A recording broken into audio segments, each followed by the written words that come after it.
Over the last few years, I've definitely experienced some of the most difficult and stressful times of my life, but I've learnt so much from the experience, and in particular, some really valuable strategies which have helped me to hold my life together, and I want to share them with you today. So this is for anyone who needs help with stress. My first strategy when I start to feel stress mounting is simply to get outside, so let's do that. I always find I have a much happier, more fulfilling day if I spend more time outside. We humans aren't designed to be kept cooped up indoors. We need to see the sky, move our bodies and feel our hearts beating faster. The benefits of being active are well understood, but I think it's important to try and have a mindset shift about exercise away from something that we begrudgingly have to do towards something that we do because we value the positive impacts that it has on our lives. It's well known that people feel more content, alert and calm after a period of exercise as opposed to a period of sitting sedentary, particularly if their initial mood was low. The more time I spend being active and outdoors, the better. So one of the first things I do when I start to feel stressed or overwhelmed is just put my shoes on and go for a walk. Next is breathing, and this is always one of my first lines of defence if I start to feel stress mounting. I simply take 1 to 3 slow, deep breaths. It sounds really simple, but you'd be surprised how effective it can be. I find that this activates a really soothing part of my brain. It gives me a moment just to gather my thoughts and maintain my composure. I try to imagine myself breathing in peace and calm and exhaling stress and tension. It may sound woolly, but it definitely works. I think the benefits of this are even greater if you practice it as part of your daily routine. Simply taking a few minutes to breathe in for 4 and then breathe out for 4 can really help to manage that cumulative stress that builds up. I also find that if I'm being distracted by any negative thoughts, instead of fixating on them, I just try to imagine them drifting away. This allows me to stay present and focus on the breathing and able to manage the stress. So it's a few days later and I want to talk about my next piece of advice, which is don't take it personally.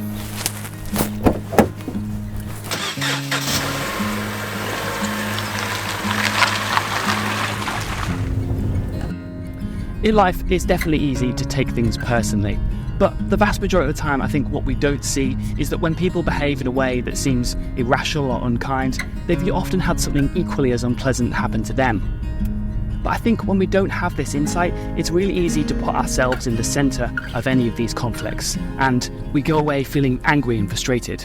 We take it personally. But the next time someone's rude to you, try looking at it like this. The driver who's tailgating you on the way to work could just be late for a job interview. The woman who's rude to you in the supermarket could have just had an argument with the husband. And the person who stole your bike might have problems with addiction. So while I don't feel that these factors are an excuse for lashing out towards others, I think that keeping them in the back of your mind can be really helpful and shift the focus away from feeling angry and frustrated towards feeling more insightful and calm. This is also going to give you a better opportunity to be able to diffuse any conflict and subsequently resolve it if you're in a much more kind of compassionate and insightful state of mind. There's 2 deer standing in the field, just down there, super cool.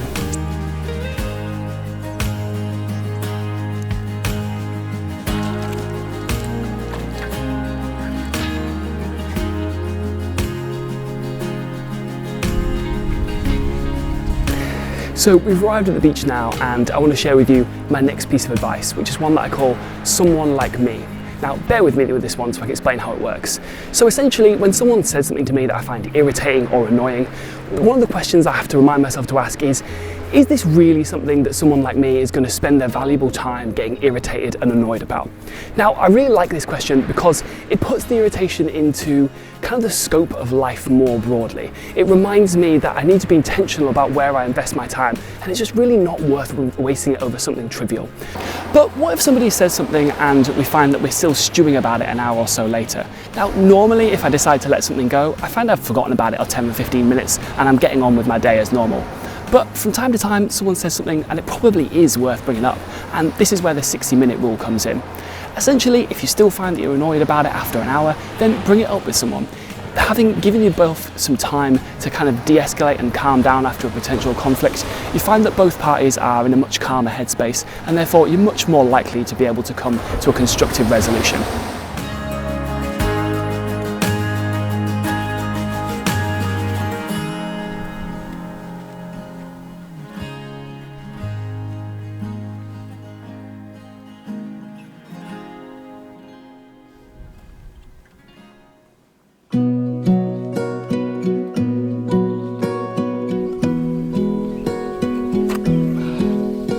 So next I want to talk about self-compassion, and so far in this video I've shared some practical steps of how we can manage stress, both acute and chronic. But what about situations where we don't get things right and we respond in a way that we're not necessarily proud of? This is something that I think is inevitable and, can often happen in response to something just becoming too much and being overwhelmed.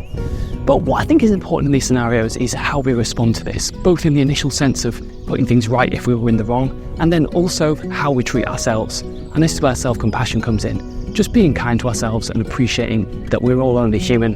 We have our limitations, but that when we do encounter a challenging situation, that we move forward and we learn from it. My final tip for managing stress is to practice gratitude. And this is always the last thing that I do at night before I go to sleep. And it just helps me to put me into a really positive mindset. Now, in order to put this into motion, all I have to do is ask myself 3 simple questions. What made me smile today? What did I do well? And what can I feel grateful for? I find this just puts me into a really positive mindset, even on the worst of days. Prevents me from ruminating on any negative thoughts that I might have, which are inevitably going to keep me awake, and just helps me drift off and go to sleep, feeling happy and content. So I hope you got some value from this video. I'm grateful for you being here, and thanks for watching. I'm Chris Chadwick, and I'll see you in the next one.